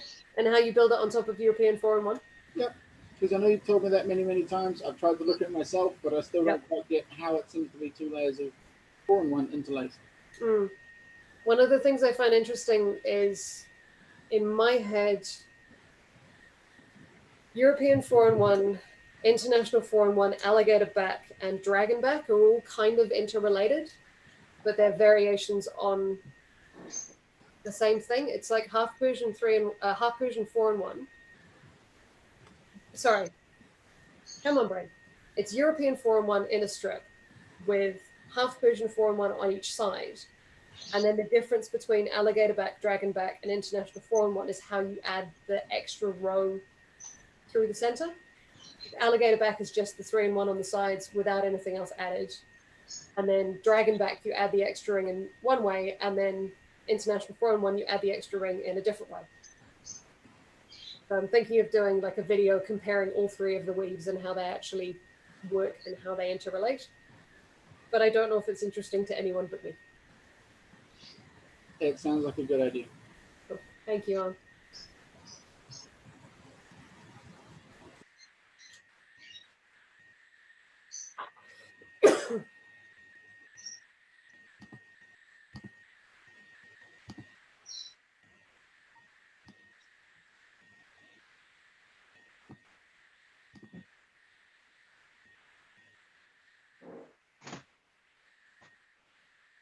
Oh, have you heard anything back to Shona, from Shona? No, I sent her a message asking if she'd mention it to her. Because I've sent her the link, but she hasn't got it yet.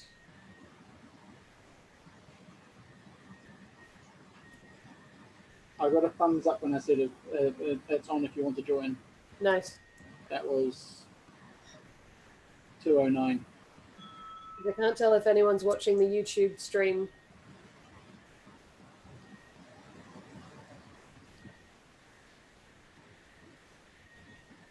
I'll send her a message.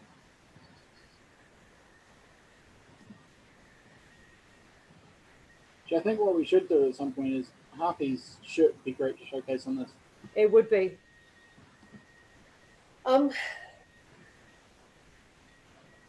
See, that's something that I could ask. Streaming these is basically so that there's a resource that for people that can't actually tune in during the live feeds. But I like the idea of running chainmail meetings on a fairly regular basis, so that if you want to come in and chainmail, you can, and if other live stuff turns up and you can't do it, then that's okay. Is it a resource that people actually want? Or would it be more useful as a live stream of other people making chainmail and talking about stuff they've made that gets uploaded whenever and they can comment on? Or would it be more useful as a meeting place for them to come in and see other people doing chainmail? Because I'm planning on continuing to run these, but I'm also working on doing a live stream of a friend of mine in Rotorua who's called Heather, who I've been talking to about collaborating with for a while, who is a glassblower. And she's got a studio in Rotorua. It's set up as a gallery, but you can also see the glory holes and the glass kiln and all the different working places that she's got. So we're trying to set up to film her blowing glass and then live stream it so that you guys can talk to her and ask questions and she can talk you through the actual process. Because it's the same kind of thing she does when she has people come into the gallery. So she can work and she can deal with people in the gallery at the same time. So if there's no one there, she can just stand there and work. But if there are people, she can either talk to them about what she's doing and show them, or she can help them with what they want to deal with. So we've been trying to figure out a way of filming her doing her thing so that I can then share it so you guys can see something you wouldn't usually get to see. And I'm looking at potentially doing more of those if there's interest in them and if people actually enjoy them. Because I love some of the insane creatives that I have access to and that I've met and some of the amazing stuff that they've made. And I like the idea of other people being able to see that as well as inspiration, but I don't know what level of interaction you actually want. So we're going to be setting up the Zoom stream with Heather so it streams on YouTube. And she's pre-recording some of the glass blowing stuff she's doing, and then she's going to talk about it live so you can ask questions. So I'm going to be starting to do more of those, which are kind of pre-recorded and then a live streams with just a few people, but setting these up as meetings where there's like a whole bunch of different people and they're all able to show off, but not necessarily showing off. I quite enjoy this. I like being able to see what other people are working on and having them come in and show stuff off. But I don't know if it works better through the Zoom medium or whether it would work better if you guys are doing it in YouTube and then you only came in and streamed what you were making if you wanted to show it off. Does that actually make sense? What's everyone's thoughts on that? Any part of that. I got a thumbs up from Grace. So she likes at least some of it.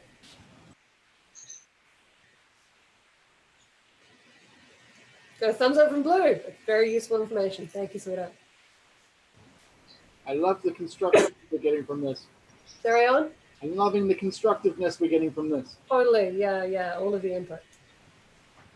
I don't need you guys to figure out how it would happen. I just need to know that knowing that you actually want it to happen and that you would be interested in watching it if it did is enough. You don't have to help me figure out. With the shake. Carry on. Grace has got 2 thumbs up with the shake. Multiple thumbs up. Okay, that's good. That's a good sign. I will take that as a positive. Oh, we have a person waiting. It might be fun to get a document camera for you. So like the standalone Logitech or something that you can point down at your hands so that you can use OBS or something to stream your hands. Because I know would like that, Chris. Would love to be able to like have a class with you, but it was difficult for you to be able to teach without being able to just move your hands underneath something pointed at them and have that stream. Yep. Sorry, 1 second, Chris. Hi, Shona. Hi. Chris, sorry, I will switch back to you in a second, Shona. Chris, I'm looking at getting a camera like that, but we don't have anything in the house and we can't get it in during the lockdown. So we've been looking into devices that would work for that. And we're planning on getting one as soon as we can. But it's trying to figure out stuff that we can do while we're doing it so that everyone still has access to distraction in the meantime, I suppose. Hoorah. Let me see if I can find a spare one around here. All good. I will take all of the ideas you throw at me. You're the one that actually knows how to technically make them work. Right. I'm just going to rename the Shona. She's awesome. Hi, Shona. Hi, Hannah. What are you watching on? Rocks. Nice. Shona streamed with us last week as well. She's been painting rocks. We all got given them the last time we did a monkey space up in Auckland. So I've posted photos last week on my Instagram of all the new variations she's done. But I think it's like it's a rock hunt, isn't it, Shona? Sorry? Is it a rock hunt? It's like, yeah, it's like a rock hunt. It's they like have like links on the back of them. It's like Easter egg hunt, and you find it randomly at like a park and stuff. Mm-hmm. And people rehide it somewhere else. Sadly, not many.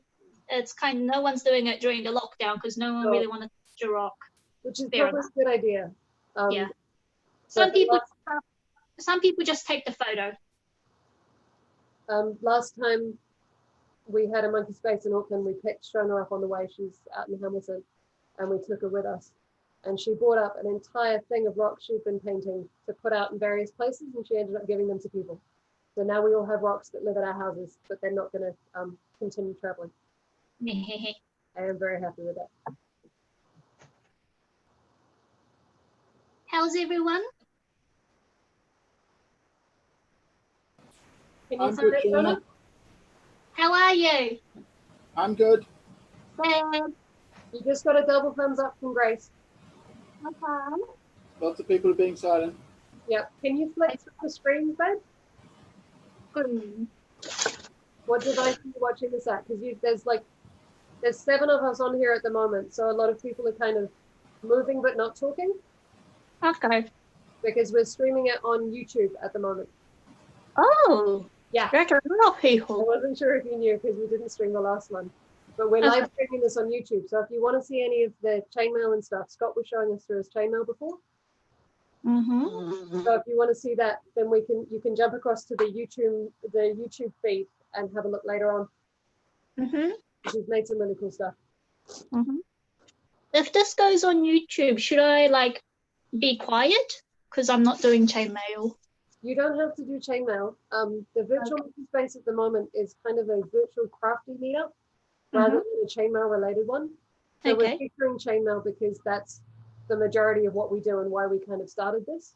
But I'm entirely happy for people to come in and do crafty stuff that isn't chainmail and share that and just kind of have it as a source of inspiration for other people to do creative stuff. Okay. But it's just, I wanted people to be aware that they are potentially going to be filmed and put up on YouTube so that there's no notifications. But you can stay in the meeting just as a voice if you want to. Yeah. You don't want to show your screen, we can turn the video off, but you can leave the audio on. And there's a bunch of stuff that Owen found. You right? A bunch of stuff Owen found this week that's being posted about Zoom etiquette and meeting etiquette and that kind of thing. So we're looking into how to run these so that it works for everyone, but nobody gets overwhelmed with it.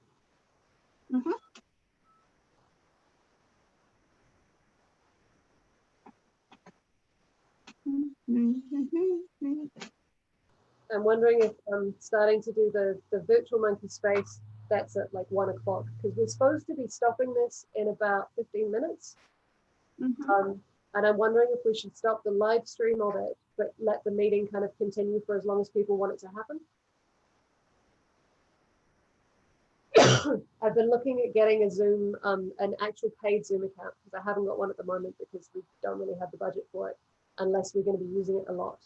But I like the idea of setting up a virtual meeting room for people to kind of jump into and talk chainmail if they want to. But I don't know how useful that's going to be for people.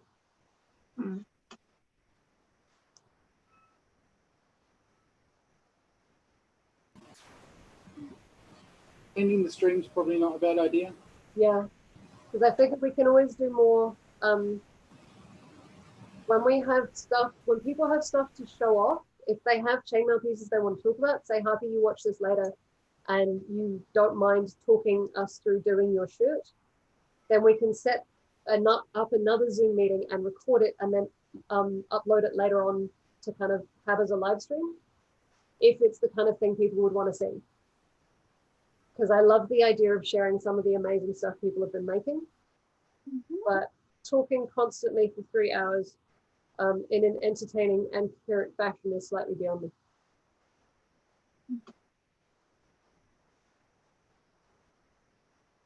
I got something that I've done this week. What's that, Blue? I've got something that I've done this week. What have you done? In the back paddock, it faces I don't know, maybe 20 or 30 houses. Yeah. And the ground's pretty dead and it's on the side of a hill. So I got 4 cans of Dazzle paint, drew a massive big smiley face on my hillside. Awesome. I kind of want a photo of that now. I've got a photo somewhere on my phone. I just have to figure out how to send it. All good. If you can figure it out, please send me a copy. I would love to share it.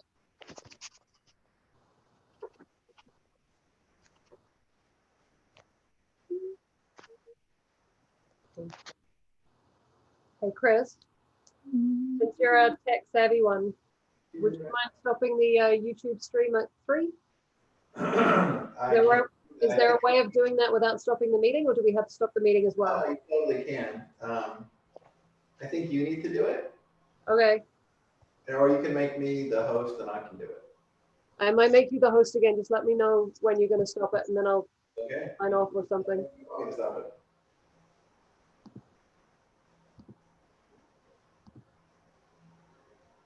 Okay, you are the host. Shall I do a sign off? Is everyone happy to stop streaming? Possibly. Let me make sure I know what button. Yeah, I'm ready. You're ready. You sign off. Okay. Thank you, everyone that tuned in. Thank you for showing us all of the work that you've shown us. Thank you for the banter. I hope that those of you that are not currently streaming with us enjoy watching this. If you have suggestions, let me know of things that I can talk about, of things you want me to stop talking about, of just, stopping talking altogether. Happy to do any of them. Just let me know what you like. Stay safe and look after yourselves. Here's to all the chainmail we can do to stop ourselves going crazy in the meantime. Thank you, Chris.